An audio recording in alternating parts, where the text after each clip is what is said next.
I want to thank my friends Kamala Harris from California and Cory Booker from New Jersey for leading us in this fight for so many years. I remember well, Mr. President, when I first went to work for the City and County of Denver, one of the first tragedies that we had in the city at that time was the shooting of a young man named Paul Childs in Park Hill by police under circumstances that should never have happened. That was almost 20 years ago. But these headlines haven't stopped. If anything, matters have gotten worse. And as the country has grappled with the pandemic over the last few months, I've heard a lot of people talk about how it's revealed a profound sense of inequality in our country, how it's exposed all this injustice in the United States of America. We should not have needed a pandemic to expose the injustice that exists in the United States of America. It should not have taken a pandemic to alert people to the injustice in our country, because if you've been paying any attention, if you have listened at all to the black voices in the United States of America, then you know these injustices have been with us for generations. And in the case of our law enforcement system, they have literally had life and death consequences for black Americans. And it just keeps happening. And one reason for that, Mr. President, the reason it keeps happening, one reason that it happened to Ahmaud Arbery or Breonna Taylor or George Floyd, is that what happened to them would never happen to my three daughters. What happened to them would never happen to me. It has never occurred to me once when I'm walking around my neighborhood in Denver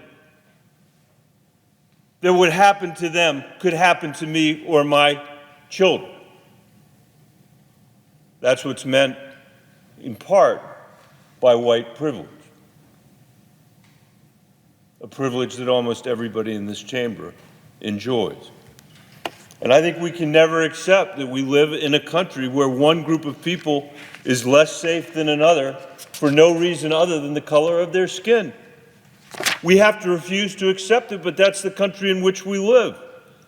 And we have to acknowledge, finally, what Kamala Harris and Cory Booker and others have been telling us, is that our criminal justice system in this country is broken.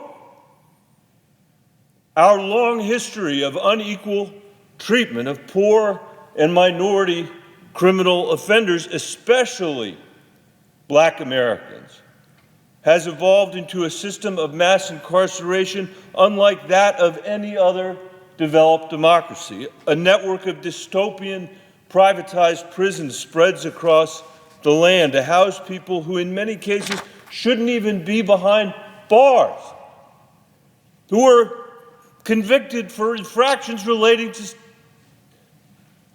things that are legal in the state of Colorado today. According to Ta-Nehisi Coates's definitive article on the subject of the United States mass incarceration, our country accounts for less than 5% of the world's population, but 25% of those who are incarcerated. Our closest competitor, and it's hard to find one, our closest competitor is Russia, a virtual police state.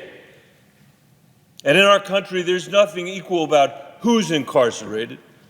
Black males between the ages of 20 and 39 are incarcerated at a rate 10 times the rate of their white peers.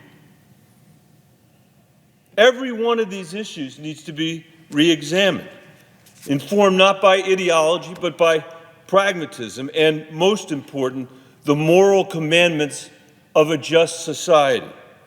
That is what the patriotic Americans in our streets That is what the patriotic Americans in our streets and downtowns demand. They're not calling for one more commission. They're not calling for one more study. They are calling for real reform. That's what people mean when they say this moment calls for real reform. That's what the people are saying in the streets. And with respect to my colleagues on the other side, the proposal Senator McConnell has put forward doesn't come close to meeting that test.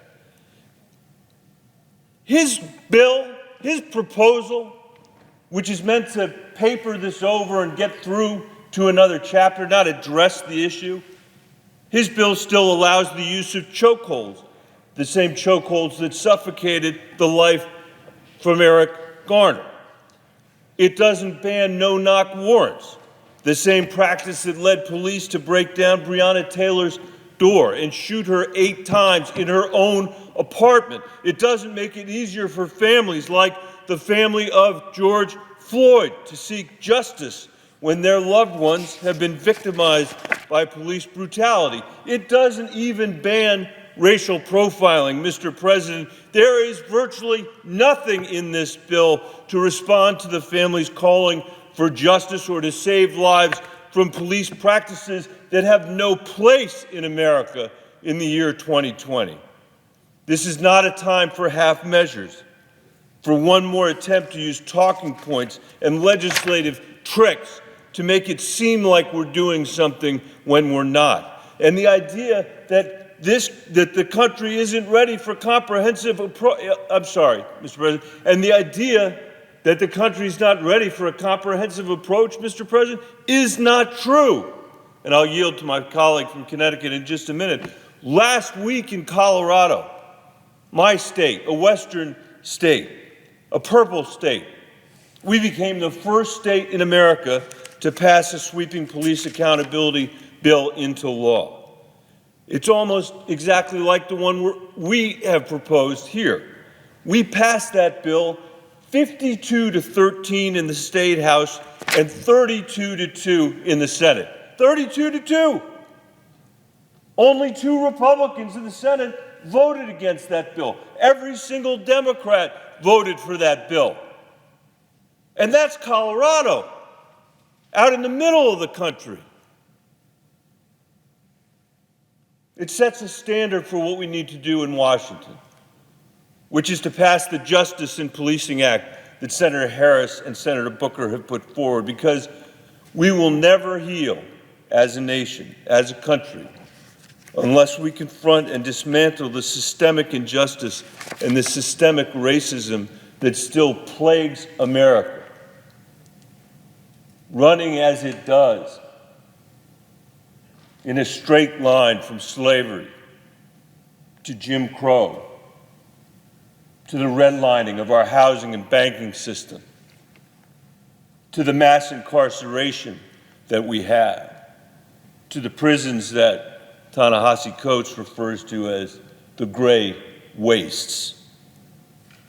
As I said on the floor the other day, Mr. President, anyone who's studied the history of our democracy knows how tough it is to make progress. The struggle has always been a battle from the very beginning of our founding between our highest ideals and our worst instincts as a country. And more often than not, the fulcrum of that battle from the founding until today has been race. And progress on these lines has never been easy. It's never come easy. Among us are still people whose politics is aimed at stripping some citizens of their rights and opportunities, who despise pluralism, who succumb to fearful hatreds like racism, or who care nothing for anyone but themselves. Their presence means that the rest of us, most of us, whom Martin Luther King Jr. called the great decent majority, must share an even deeper understanding of our patriotic obligation to our fellow Americans and to our republic.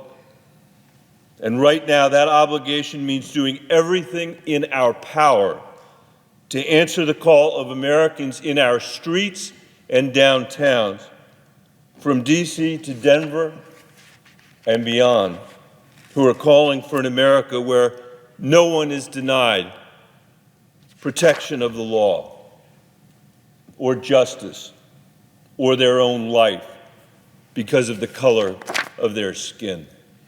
I yield the floor.